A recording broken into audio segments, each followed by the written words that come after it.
नौरंगी की खबर सिर्फ सच दिखाने का जरिया है। एक चर्चित लोकसभा के प्रत्याशी पूरे परिवार के साथ बाबा केदारनाथ मंदिर पहुंचे आशीर्वाद लेने। बाबा भोलेनाथ परिवार की मान प्रतिष्ठा का सवाल है। बाबा कितना आशीर्वाद देते हैं ये तो 4 जून को मालूम पड़ेगा। बिहार की एक चर्चित लोकसभा सीट के प्रत्याशी अपने पूरे परिवार के साथ बाबा केदारनाथ की शरण में पहुंचे हैं।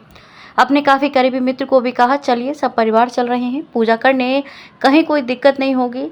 फलनवा से पैरवी भी हो गया है, पूजा करने में कहीं कोई कठिनाई भी नहीं होगी। मित्र ने कहा कि आपके चुनाव में काफी समय लगा है, आप पूजा कर लीजिए, उसके बाद आइएगा, मुलाकात होगी। कई लोकसभा के प्रत्याशी देहरादून के कई प्रसिद्ध मंदिर में पूजा करने के लिए और आशीर्वाद लेने के लिए पहुंचे हुए हैं।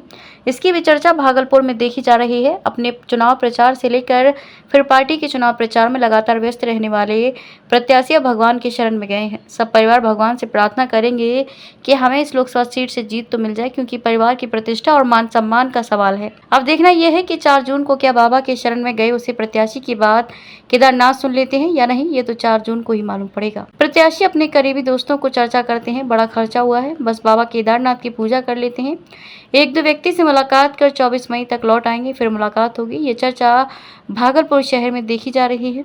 चलिए बाबा केदारनाथ प्रत्याशी की सारी मनोकामना पूरी करें। हर व्यक्ति का अच्छा होना चाहिए।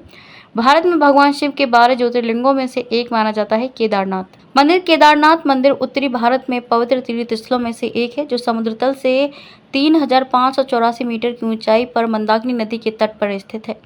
इस क्षेत्र का ऐतिहासिक नाम केदारखंड है। केदारनाथ मंदिर उत्तराखंड में 4 धाम और 5 केदार का एक हिस्सा है और भारत में भगवान शिव के 12 ज्योतिर्लिंगों में से एक है।